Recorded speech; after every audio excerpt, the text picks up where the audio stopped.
Hello, everyone, and welcome back to another episode of Banking Matters. I'm your host, Daniel Baker. Joining us today in another two-part episode, we have Paul Cummings. We're excited to have Paul join us today because he has worked in a variety of banking platforms. Currently, he works as the Director of Risk Management at Keystone Bank and is a faculty member of the Southwest Graduate School of Banking. He has also worked as CEO of Herring Bank, a financial institution supervisor for the Texas Department of Banking, and as a COO, EVP, faculty member, and a director at a variety of banks and schools, and more notably as a senior special agent for the Department of Homeland Security in the U.S. Treasury. Paul, welcome to the show. Thank you so much, Dana, for having me. I appreciate it. Well, Paul, as I said, we're excited to have you on the show today just because of the variety of your background. But before we really dig into that, I like to give people an opportunity to kind of introduce themselves and how they got started in the banking sector to begin with. So Paul, how did you start in the financial world? Well, really, this is kind of my second go around with it. I actually started working for my dad's bank in Lubbock when I was in high school. And worked through a variety of front end positions, vault teller, commercial teller, new accounts person. Eventually, once I got to start at Texas Tech, I worked and transitioned to the audit and compliance department and did that for a couple of years prior to me joining the Treasury department. So that's kind of my first go around. I'll be the fourth generation in my family who's been involved in the banking industry. So it's been in my family for a long period of time, from my great grandfather on down to myself. Okay, so banking's kind of in the blood then. It has been, yes, sir. That's correct. Well, awesome. Well, Paul, I wanted to. For this first part of this two-part special, I wanted to really kind of dig into your experiences at Homeland and the U.S. Treasury, because I mean that's not a position that you hear very often associated with banking. I mean, Treasury you do, but what did you do there? What were your roles at these two departments? Well, I got hired originally for the Department of Treasury as a criminal investigator, senior special agent.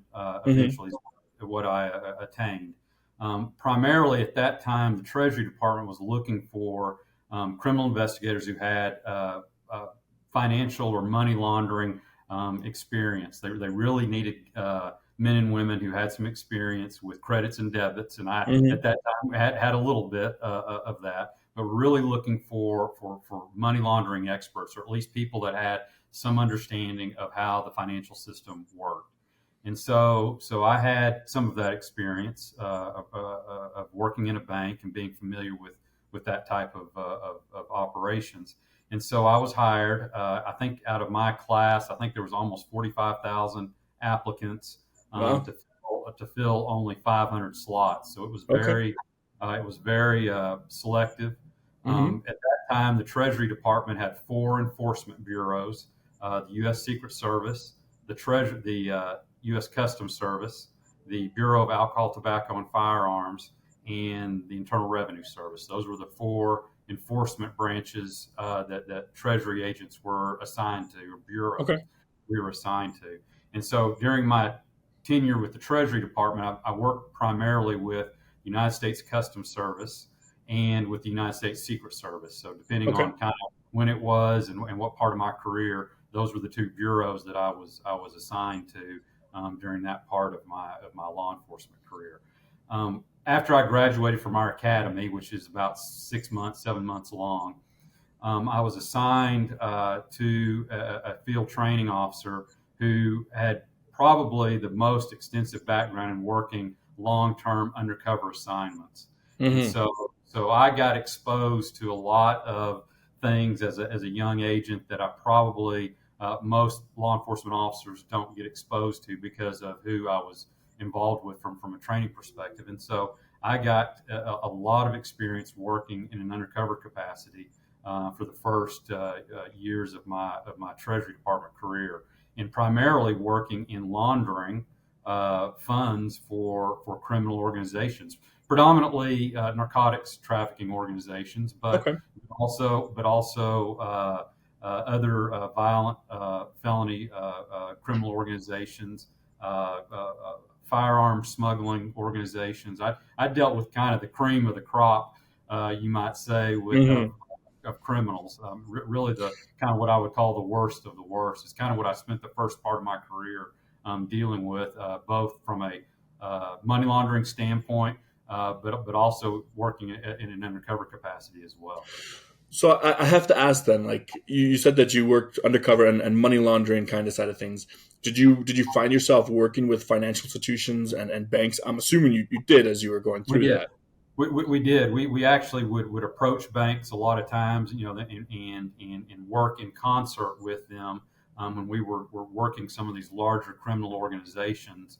Because again, the banks needed to have that information to know that we were the good guys, but we Right. were having to do some transactions that obviously would be red flagged within those organizations. But yes, we did do a lot of work with various banks. I spent a lot of time reading SARs. That's later on in my story, but it is very important that I have a speech that I give on a pretty regular basis, but really talks about how the banks are really a primary focus of really stopping the money laundering that happens here in the United States. The banks have a unique part to play in that and do a very good job of it. But yeah, that was really the first part of my career was kind of got into that realm of money laundering. Really follow the money. Yeah. We hear that in banking now all the time, but it really is true and accurate. And I kind of made somewhat of a career out of myself doing that exact thing, at least with that group of criminal enterprises. Well, it's nice to hear that someone actually reads those SARs once they're submitted. I mean, sometimes it feels like you're submitting so many of them that they kind of just get lost in the void. But that's good That's to know that correct. they're actually being used.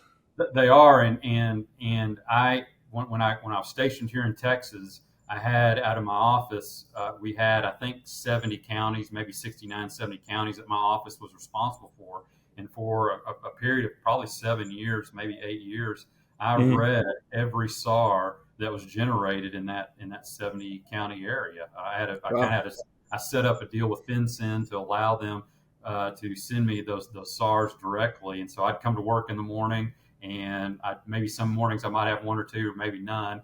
But Hmm. I was able to work a lot of criminal cases based off of reading those SARs. I mean, it was a great source of leads for me. So that makes me wonder then, like, what was the most when you read a SAR? What were you looking for? Like, what made a SAR effective to you? Was it just the data points that they required to fill in? Were you really looking at the narrative? Like, what really made a SAR effective? It's really the narrative was really what drove me. And when I've discussed this with other banks, I've really tried to encourage them to really and I'm sure the examiners would kill me to say this, but not worry so much about the data points. I mean, those are important, Hmm. but the narrative is what becomes so important, and it's really that first one or two or three sentences, just like in a newspaper article, that have to draw your attention.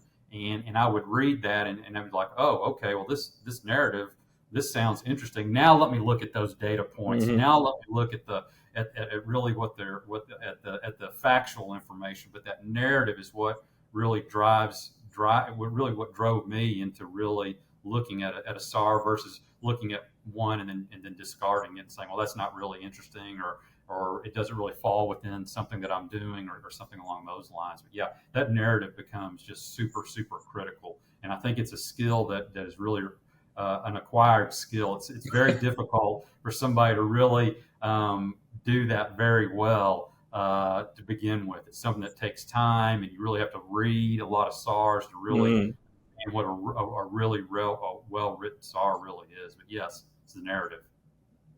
So then you say like the first two or three sentences are, I mean, just like any story, newspaper article, there would grab your attention or whatever. What would you kind of be looking for in those two or three sentences, or is it literally just like attention grabbing details? Like what would Well, you it's be? really attention grabbing details, but really what I really look at and when I would really analyze those narratives is okay, what is it that the bank is seeing as compared to other customers? Okay. What is different?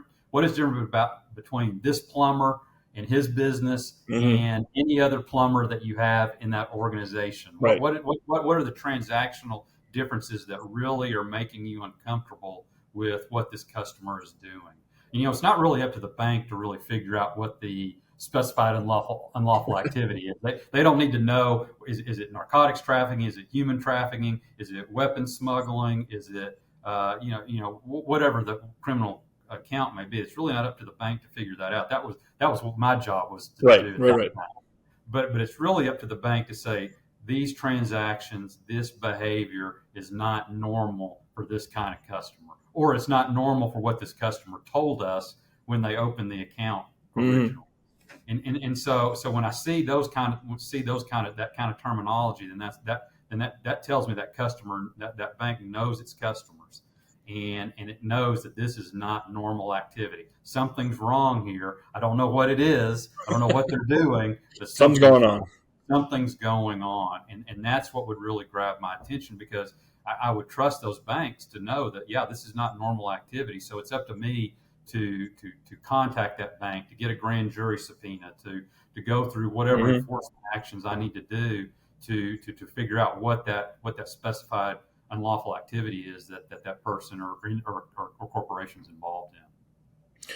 So then, besides the SAR, you mentioned that you give this speech about how banks are like the forefront and everything like that. What else? Give me some highlights, some spark points. What else are some other things that banks can do to really be at the forefront of this?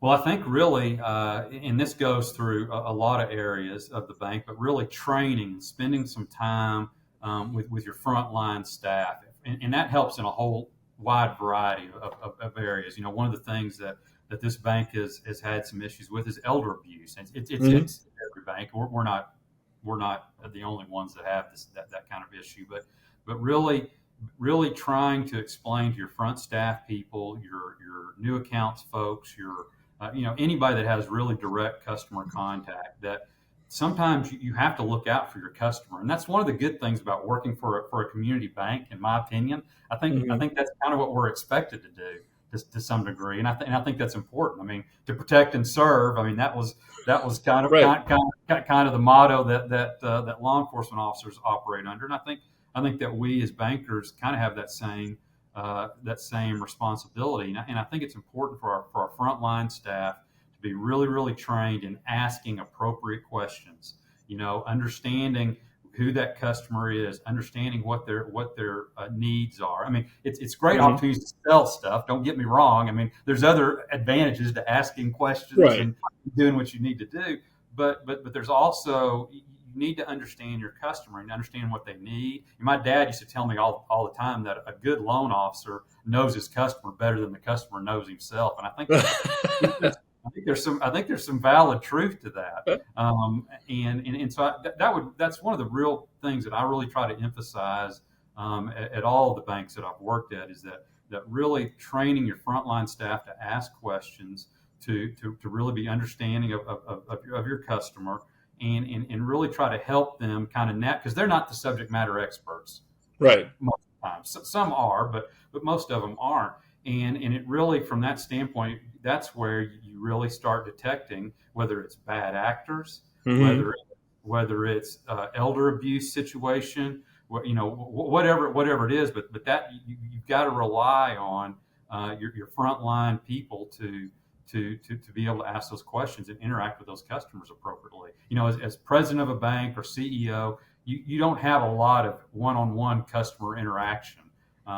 Whereas your teller, new accounts people, that's all they do all day. They may Right. see 200 or 300 of your customers Yeah. during a day, during an 8-hour day. And so it becomes that position is so crucial, and it's crucial to protect the bank. It's crucial to protect the customer.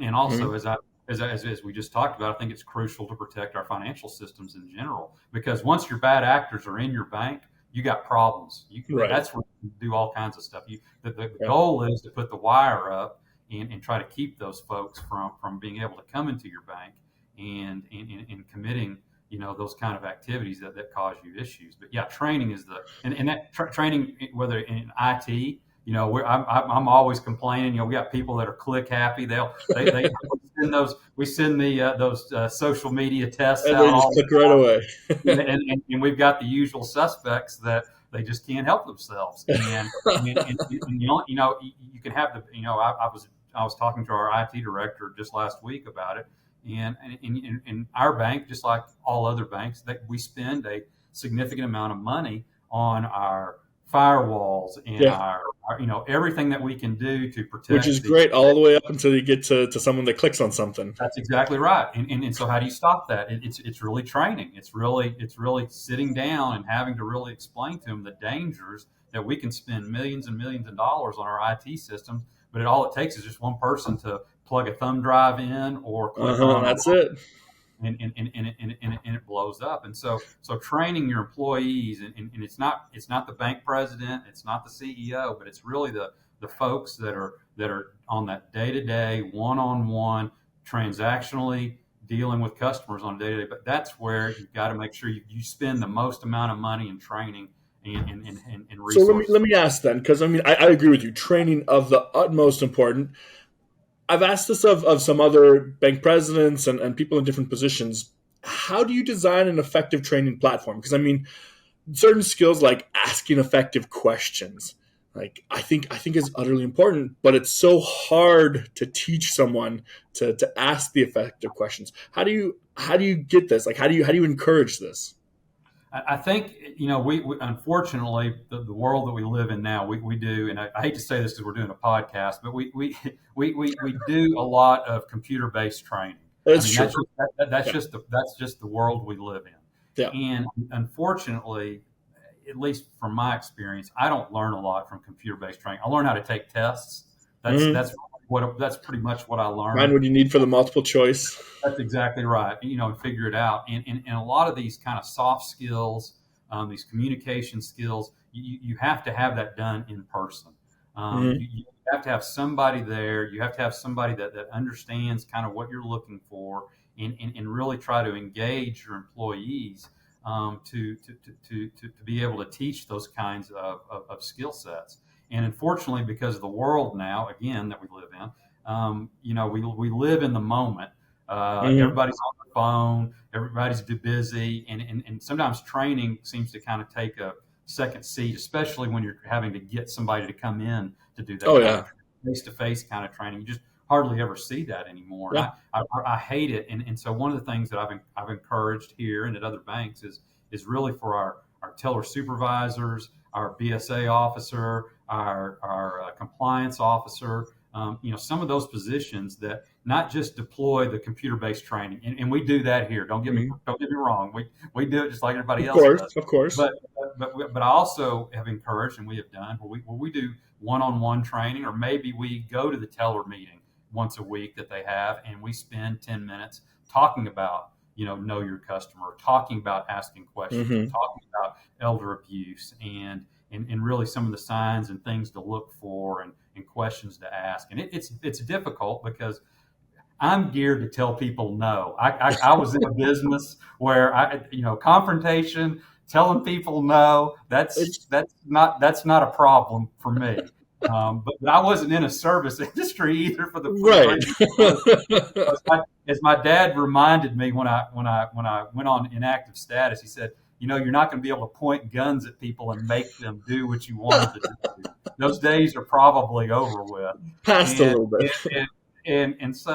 so you have to have that skill set, but you've got to do it face to face, and you've got to be able to have the time, and make sure the bank allows you to have the time to really spend with those frontline people that have that day-to-day interaction with your customers. And I like, Yeah. again, our BSA officer, she goes over that red flag list with those tellers and new accounts relationship specialists all Hmm. the time. She goes with them and says, if we have something that comes up, we'll with the new accounts people, when it comes to elder abuse, then we'll use that as an example, and we'll show up at that meeting. Maybe for 5 or 10 minutes, we'll talk about that. But we try to use really real life examples, things that have happened in the bank, things that have happened to me or somebody else. But really, that face to face training, I think, is really where people really learn and understand. Again, as I told you about, I've got a presentation where I talk about SARs and the importance of them, and it's easy for you and I to talk about that. But Yeah. Yeah. when I show a picture on the wall, on a PowerPoint presentation, and it's a picture of me and two other guys and 400 or 4,000 pounds of cocaine, and when I say this case, yeah, it was cool. I got to do a lot of things with it, but I didn't know anything about this crook until I read that SAR. Right. That guy was flying dope out of Mexico for months and months. Nobody knew anything about it. Mm. He was doing all kinds of crazy stuff, but yet there were some transactional things that he did at a bank that the bank thought this doesn't right, and we'll file a SAR. And Paul Cummings read it, and here's the result. Now that's a lot better teaching Hmm. tool than a computer-based training where it says pick out of the five, what the right answer is here. It just doesn't Right. give the Yeah. same amount of gravitas to it. And so I think any of that kind of stuff I think is good that the bank does when they can really talk about real life scenarios and really how it affects that bank. This is why we do that, because if you don't do that, this is what can happen to this bank. Right. And I think that's important. I think that's important. So I know it was a minute ago and by a few years back for you, but I was curious about this 4,000 pounds of cocaine that you seized and everything like that. When you say Right. it was the SAR that crossed your desk, do you know if it was like the first SAR or was it like a second SAR, third No, SAR?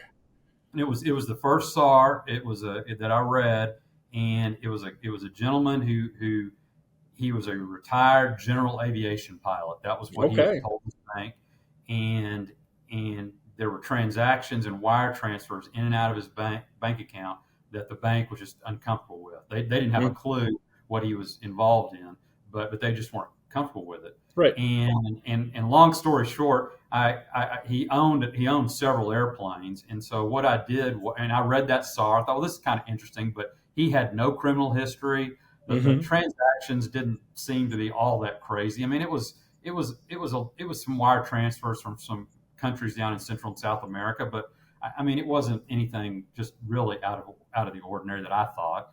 Right. What I did, the key to the case was I looked up the tail number of his airplanes, Hmm. and the FAA keeps a registry Right. of, Of of, your flight. of flight paths. Yeah. And what I noticed was that every 2 weeks, this clown was going down to Eagle Pass, and he would spend 10 or 15 minutes on the ground in Eagle Pass, and then he was taking off and flying back to Fredericksburg, Gillespie Mm. County Airport there in Fredericksburg, Texas. But he was doing that every 2 weeks, and so I don't know if you've been to Eagle Pass, but Eagle Pass, it's a nice place to visit, but I don't know that you would go there every 2 weeks to visit unless you had family, or I mean, Just there's for just 15 minutes too. on the ground just enough time, to really gas your plane back up and take off. So that really kind of raised my suspicion that something wasn't really kosher with this guy. And so one afternoon, the FAA called me and said, "Hey, that airplane that you've talked about, just to let you know, it's taken off again out of Eagle Pass, just to Okay. let you know." And so at that time, I was co-located at an air branch, Yeah. and so we had airplanes available to the agents. And so I jumped into this King Air with a couple of other pilots, and we actually tracked that plane down. We intercepted him somewhere between San Antonio, maybe Hondo, somewhere around down there. Hmm. And our procedure is you get right up underneath them. They don't know that you're there. And Okay. so we're talking on a discrete frequency to air traffic control. But anyway, we get within about, I don't know, maybe 40 or 50 feet of his airplane. Yeah. And I was up in the front of the cockpit. And so we kind of went around to the side, and I could look through into the side, and all I could see were bundles. I mean, the guy couldn't even see out the sides of the airplane, just all these bundles. And I had no clue that it was going to be just stuffed to the gills with coke. And Yeah. so told the two pilots, I said, "Guess what? This has gone from kind of a surveillance mission to we're going to have to do an arrest when we get him on the ground." And Right. so we landed right behind him there in Fredericksburg, and we'd had some radio problems. I couldn't get a hold of the Gillespie County Sheriff's Office or the Fredericksburg Police Department Uh-huh. to come back me up. I mean, I needed help, Right. and I couldn't get a hold of anybody. And so I had to do it by myself. I mean, the two pilots had to land the airplane. I mean, I jumped out of the back of the airplane, and went running up to the front of his plane. The spinning propellers were there in front of me, and I had spinning propellers behind me. I mean, it wasn't the best tactical position I could be in. But he ended up turning the plane off. But anyway, we had all that cocaine, and not only did he have a huge load in that airplane, but he also had a load from the prior week that was still out at his ranch just north of Fredericksburg. Oh So it man. ended up being a huge case. But all he was doing was he had a small hangar down in Eagle Pass, and so Yeah. what they were doing is they were crossing the drugs across, loading it into that hangar, and then he was just landing, taxiing over to his hangar, opening up the door, throwing in loading up his airplane, and then turning around and flying back to Fredericksburg. And he had been doing that for months and Crazy. months. And the funny thing about it was during the interview, he said, I asked him kind of, how did you get involved in this during our interrogation? And he said, well, I used to work for the CIA. That's what he told me.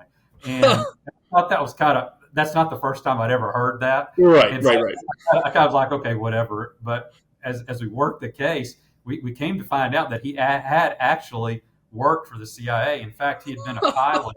I don't know if you saw the movie with Tom Cruise. I think it's called American Made, where he plays a smuggling pilot. I've seen clips of it. Yeah.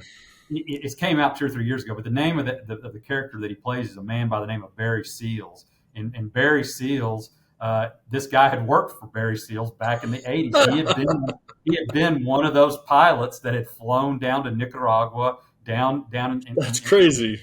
Flying weapons during the Iran-Contra scam. Yeah. He had been involved in that, and he had just kept those contacts, and so he had continued to fly dope back up here into the United States off and on over all those years. So it was crazy. It was crazy. It was a weird case, but it was an interesting case. But like I said, it came off of a SAR. That guy would still be flying dope up here, right? Except for just that piece of paper. Except for that piece of paper that bank filled out. Exactly. Oh, that's remarkable. Yeah, I mean, it's really awesome to hear like real life application. As you said, I mean, training, it always means a little bit more when you've got the real life application side of it going on. So it's really awesome to hear like a real life application of SARs and how effective they can be and everything. Absolutely. Well, Paul, unfortunately, we're going to have to take a short break here. We are, unfortunately, at the end of our time for this episode. So, Paul, thank you very much for joining us for today's part one of part two, or part one of 2 parts. And we'll look forward to chatting with you in just a little while. Thank you very much, Paul. Sounds good. Thanks, Daniel. Appreciate you. For the rest of you listening in, that's Banking Matters.